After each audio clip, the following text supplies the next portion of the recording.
Beneath hundreds of feet of seawater, 730 women live inside a world of metal and silence.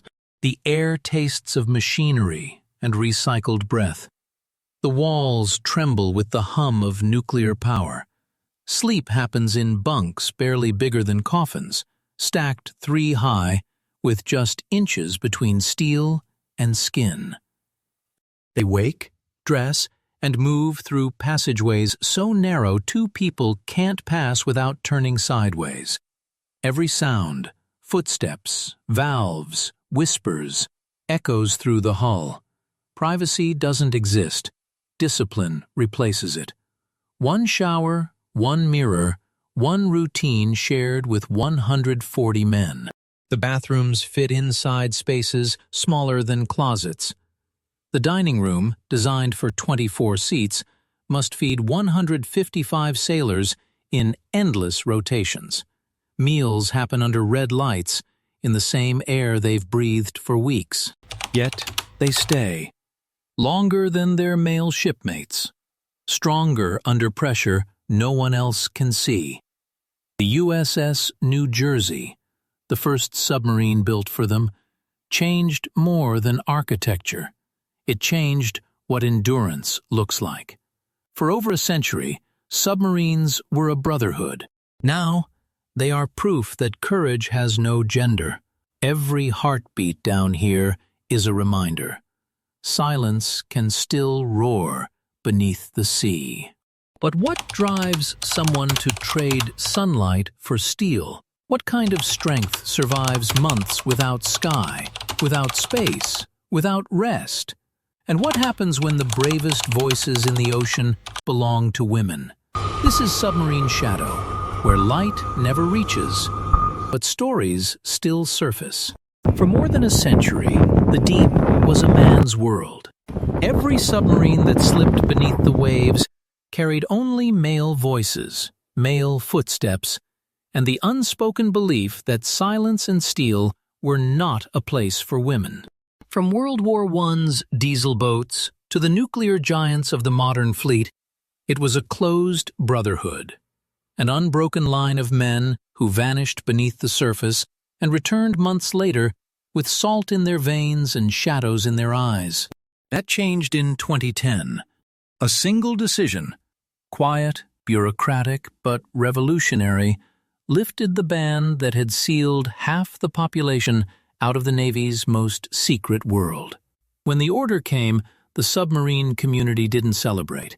It held its breath, because no one knew what would happen when women entered the last frontier of the American military, the one environment where privacy didn't exist and failure could mean death 800 feet below the surface.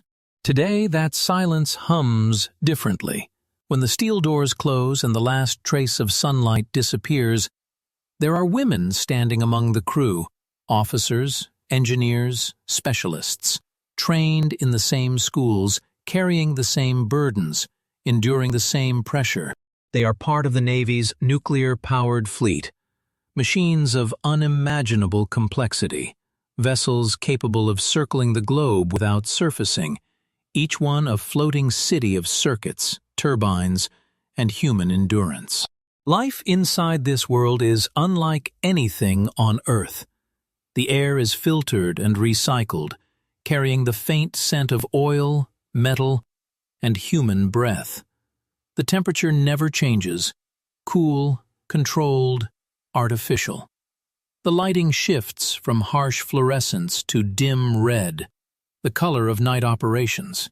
Every inch of space is accounted for.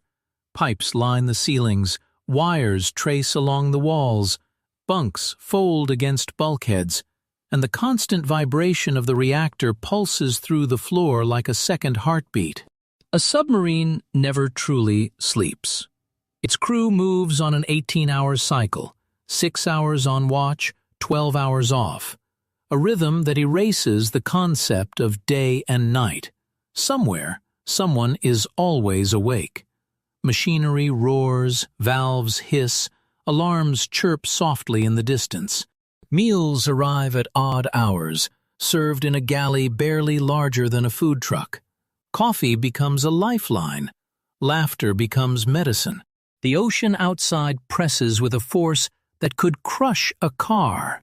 Yet inside, 150 souls continue their quiet choreography, breathing, maintaining, surviving. For women who serve here, the adjustment isn't just physical, it's psychological. The walls are close. The air is heavy. There's no sunlight, no rain, no window to the outside world. The only separation between life and the crushing darkness is a few inches of steel. Every sound echoes. Every movement is noticed. In a world this small, respect isn't optional. It's survival. And somehow, amid the claustrophobia and the monotony, something extraordinary happens. These sailors, men and women, build a rhythm of trust. They share oxygen, meals, laughter, exhaustion. They learn that the ocean doesn't care who you are, only whether you do your job when the alarms sound. Courage isn't declared. It's proven. In silence, in sweat, in the steady heartbeat of a reactor room. From the moment women stepped aboard, the Navy's most secret service began to evolve. The change wasn't loud or symbolic. It was practical, disciplined, earned. Each patrol, each mission, each long stretch beneath the sea became another line in a story that rewrote a century of tradition. They didn't ask for special treatment. They asked for equal footing on steel decks that tremble with the weight of history. And as the submarine glides through the black water, deeper than light, deeper than memory, the question still lingers. When the ocean closes in and silence becomes absolute, what truly tests the limits of human endurance? The machinery or the people who live inside it? Down here, silence isn't peace. It's pressure. Every sound has weight. Every movement echoes through steel. When the watertight doors seal shut, the submarine becomes its own world, a metal heartbeat pulsing in total darkness. Sleep is the first battle. They call the bunks racks, but they feel more like coffins. 27 inches wide, 77 long, stacked 3 high, each one a capsule of exhaustion. There's no turning, no stretching, no privacy. The hum of machinery vibrates through the thin walls. Someone's footsteps, the hiss of air valves, the distant murmur of turbines. It all bleeds together until night and day dissolve into one endless watch. 6 hours on duty, 12 hours off. Repeat for months. The rhythm never changes. The body forgets what sunlight feels like. Eyes grow used to red light and shadows. Dreams come in fragments, interrupted by alarms, announcements, or a hand shaking your shoulder to start the next rotation. Down here, rest isn't sleep. It's surrender. Privacy doesn't exist. Curtains replace doors, and shared spaces are measured in inches. Women sleep beside walls that separate them from male shipmates by nothing more than thin metal and trust. When one person turns over, the others feel it. When someone coughs, everyone hears it. They learn to speak softly, move quietly, and live inside invisible boundaries drawn by discipline. Then comes hygiene, the ritual of survival. Fresh water is a luxury. Every drop is produced by the ship's systems, seawater turned pure through heat and pressure. Showers follow the same pattern every time. Water on, get wet, water off, soap up, water on, rinse. 30 seconds total. Long enough to feel clean, never long enough to forget where you are. Bathrooms are called heads, but they're the size of closets. The rules are strict. One at a time, quick as possible, always respectful. A small sign marks who's inside. No mistakes, no hesitation. Down here, respect isn't politeness. It's oxygen. Even meals are a military operation. One room, 24 seats, 155 sailors. The galley runs like clockwork, serving breakfast at midnight and dinner at dawn. The smell of coffee never fades. It mixes with metal, oil, and the faint sweetness of canned fruit. The cooks are magicians, feeding a city in a space smaller than a van. When the food runs out, they ration. When the power flickers, they keep cooking. Because morale, like oxygen, must never run low. And through it all, the noise, the closeness, the fatigue, these women endure. They adapt faster than anyone expected. They build respect not through words, but through precision, performance, and silence. In a world this small, trust is everything. You depend on the same faces every day, the same hands on the same valves, the same steady eyes in the dim red light. There's no quitting at 800 feet below, only doing the job perfectly or not coming back. But even steel has limits. Fatigue creeps in. Muscles ache. Minds drift. The air feels heavier. You start to forget the smell of rain, the sight of sky, the idea of distance. The submarine becomes both fortress and prison, a silent reminder that duty has a cost. Down here, courage isn't loud. It's quiet, patient, and invisible. It lives in the routine, the 1,000 tiny acts that keep the darkness from winning. But the deeper they go, the more fragile that balance becomes. Because the ocean doesn't forgive mistakes, and silence can turn from safety to danger in a single heartbeat. If you lived 200 days underwater, what would you miss first? Light or silence? Down here, change didn't happen overnight. It happened one patrol at a time, one watch, one breath, one heartbeat beneath the sea. At first, the silence carried doubt. Could women endure this pressure? Could they adapt to life where daylight never reaches, where routine never ends? But over time, something remarkable surfaced. They didn't just endure, they excelled. Across the fleet, numbers began to tell a quiet story of transformation. Female submariners now re-enlist at 74.9%, higher than the men who once doubted they'd stay. They take the hardest assignments, score among the top in reactor operations, navigation, and command readiness. Leaders once cautious now speak with conviction. Admiral Frank Caldwell put it plainly, "Our female officers are crushing it." The Navy's expectations were modest, but reality broke every prediction. What began as an experiment became a new standard of excellence. Retention, performance, and leadership. Each line of data whispered the same truth. These women weren't here to prove they belonged. They were here to lead. The USS New Jersey stands as living proof. Every bolt, every bunk, every sealed compartment was designed for equality, not accommodation.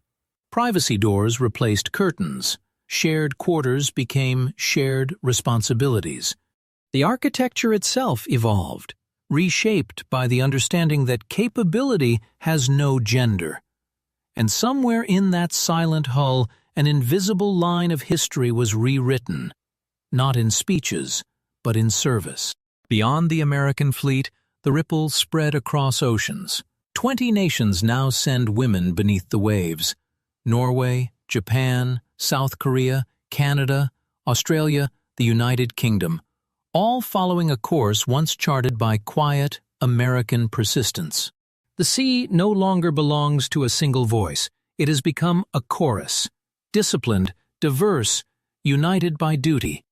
Inside the submarine, the atmosphere changes too.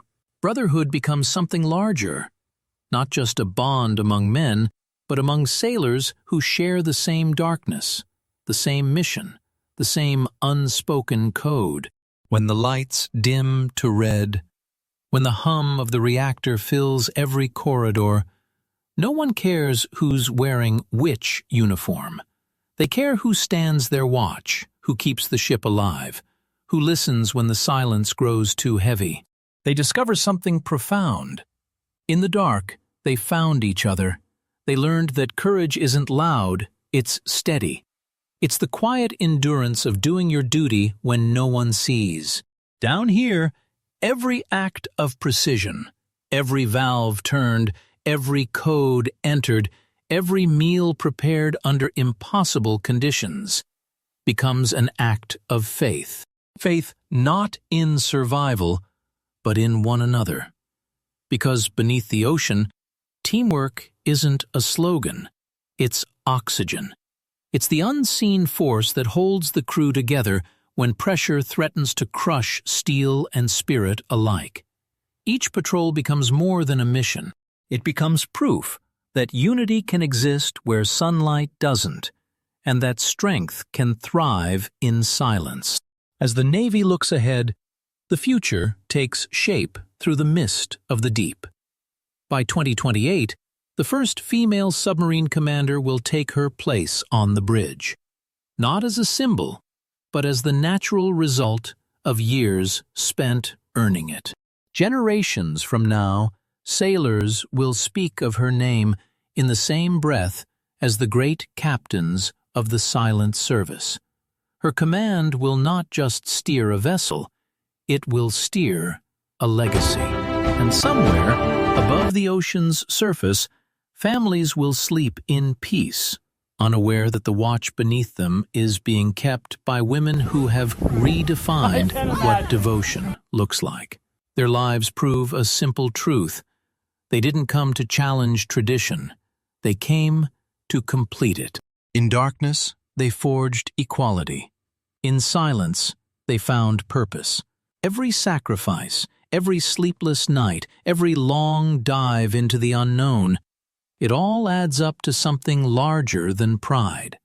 It becomes honor. And as the submarine glides deeper, the water growing colder, the crew moves as one, united not by difference, but by discipline.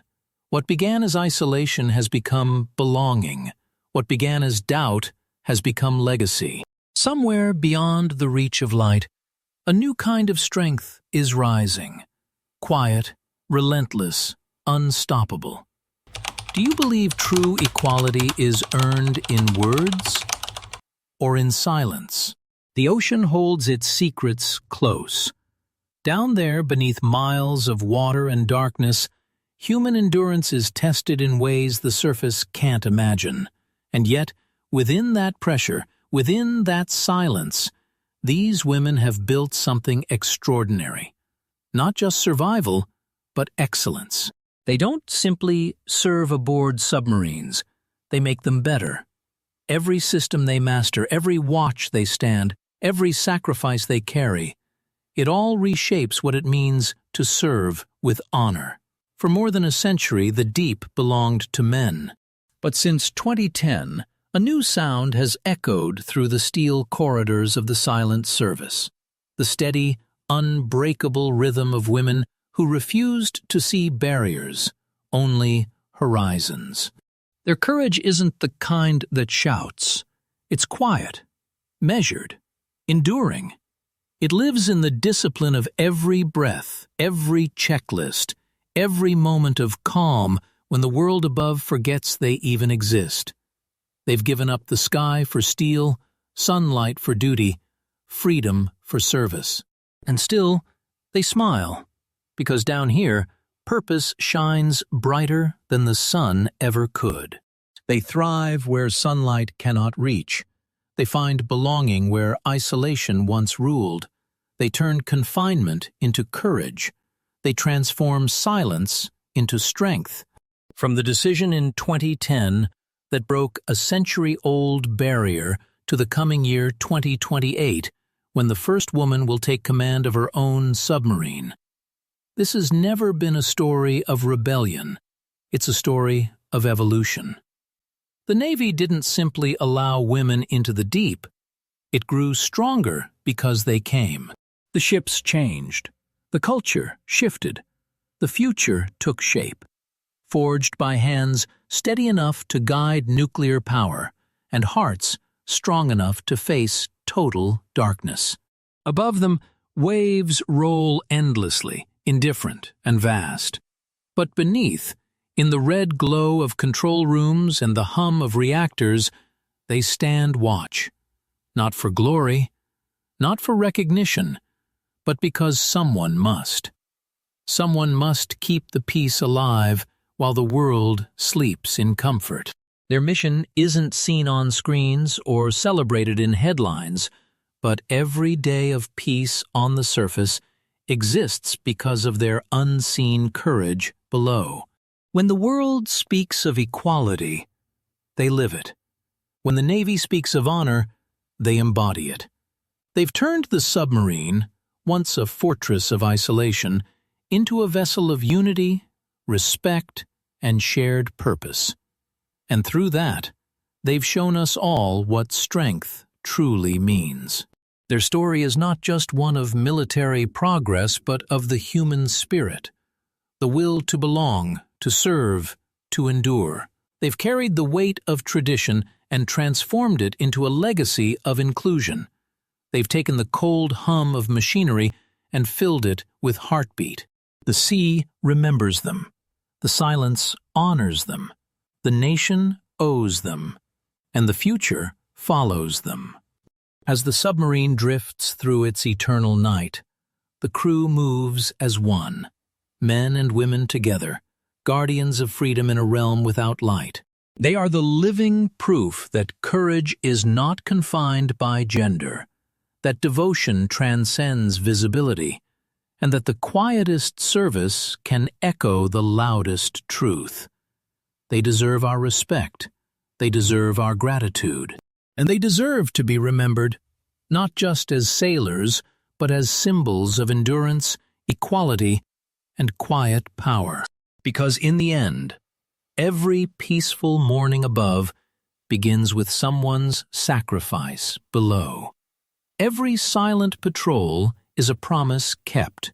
Every unseen act of duty keeps the world turning.